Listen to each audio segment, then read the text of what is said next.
Nakalatag na ang iba't ibang programa ng pamahalaan para solusyonan ang kakulangan ng nurses sa bansa. Yan ang ulat ni Alan Francisco. Tinututukan ng administrasyon ni Pangulong Ferdinand R. Marcos Jr.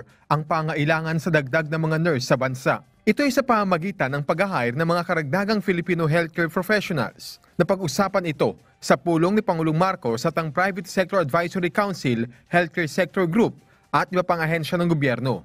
Ang pag-hire ng mga dagdag na nurse ay rekomendasyon nila upang mapaigting ang healthcare system sa bansa.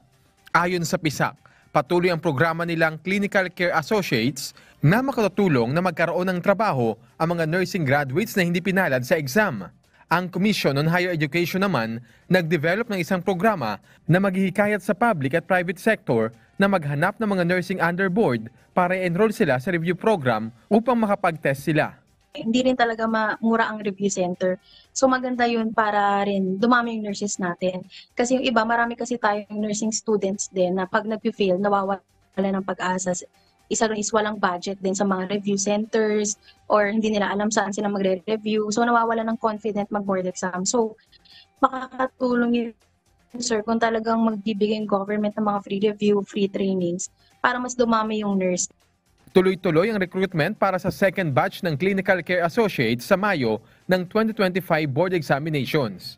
Samantala, lumalabas sa record na may pagtaas sa nursing board passers simula noong 2022 onwards, kumpara noong pre-COVID years dahil sa recalibrated curriculum. Nariyan din ang Balik Nurse Program at ang programa ng TESDA CHED Credit Transfer.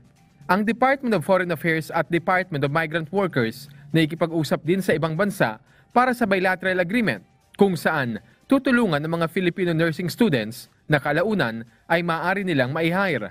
Nariyan din ang mga lokal na pamahalaan para sa Adapt a Hospital program.